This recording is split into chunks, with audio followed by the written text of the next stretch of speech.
Has this experience changed your approach to online dating? Are you still meeting people online? I am. I've always loved online dating. I always loved dating. Like I'm one of the weird ones that like a first date, not an issue. Second date can be an issue, but Okay. first date is always fun. Get to know someone and can go. So I've always used it, especially when this happened was during COVID. Like a lot of the things I went through was during that time. How will I meet anyone? How will I even talk to? Like I needed the dating apps to be able to just converse with other people than my flatmates. Yeah. So I went on some walking dates and stuff, it's been really, really. I feel that it's much more difficult because with the work I do now, we come into it on the first date, and it's not something that you might want to talk about on the first date. And that I've been still trying to figure out how to do that the right way because I don't want to lie. I don't want to say that I'm doing a job I'm not doing. I would be feeling so weird. I tried at the party once to say I was still a UX designer, and I talked about stuff that was happening 4 or 5 years ago. I was like, why? Because It's not authentic. Because people hear about the Tinder Swindler, and especially if they've seen it, they wow, like you get that reaction, you're like, oh. And of course, I don't have an issue talking about it, but when it's a date, and I had men block me. I know I gave them my Instagram and never hear from them again. I was going to go on a date a couple of weeks ago, and we're going to meet up and didn't hear anything. And I just went into the messages and he had blocked me.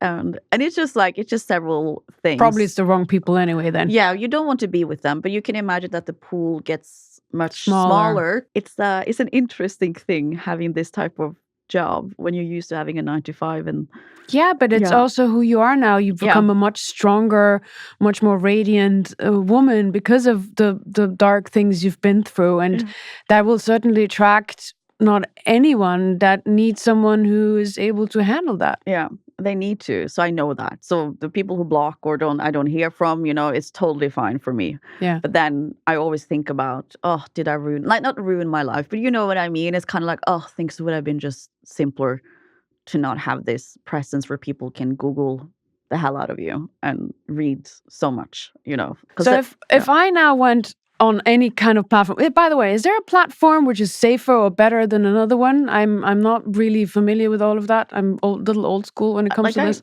I wish I could say that there was one, and we are actually going to do the training for the Bumble employees and the Bumble moderators. They're very happy.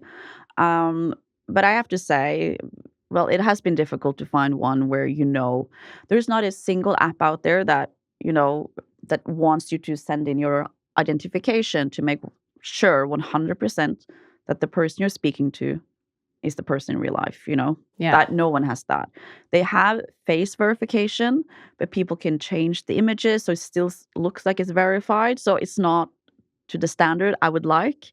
So would you like that? Would that be a good thing? Yes, for me it would, but I know from UX, I worked in user experience design. I know that the moment we have more friction when it comes to, signing up for stuff, people won't use it.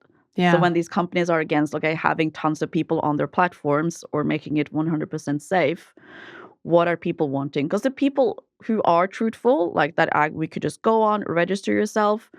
We don't understand how many are out there trying to, defraud us and how big this is. So we're like, oh no, I don't want this. I don't want to, give my information to this private company. I don't want that. I want it easy, quick.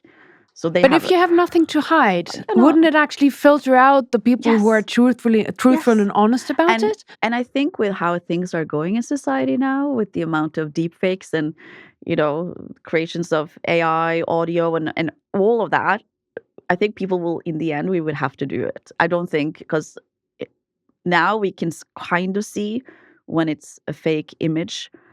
In the future, we won't. So I think that is what we need to do, but I think we're not there yet. So there isn't one app that is better than others, but they have face verification and stuff. They have several things on the app to help you to feel safe. But what the fraudsters are doing is that they take you off the app. They want to chat with you not on the app, because on the app they can monitor what you're talking about, safe words, all these type of things. So, but I've been quite upset with a lot of them throughout the years. And if I'm now coming back to that, is like, do I then ideally in the chat moments, do I stay there? Because it's safer in the beginning to stay on the platform when first conversations? Is that, yeah? Because by that, they will be able to monitor if they're using any words about money, unsafe words, like or even if they're just being abusive, like they will be able to help you out and say, this is like, do you feel protected? Or there are several things. But what's sad is that they have tons of fake profiles on there still, images being, taken of other people from Instagram and stuff, creating these fake profiles, and they keep popping up. So that has been my biggest fault, that I've been very angry, because I'm like, why are you making this happen? And especially on Facebook, it's been a nightmare, because that's where a lot of fraud starts. That you just get a friend request, maybe someone just writes to you in your inbox. So your guard is a bit more down. Sure. And then so it's been hell getting the tech platforms to take responsibility.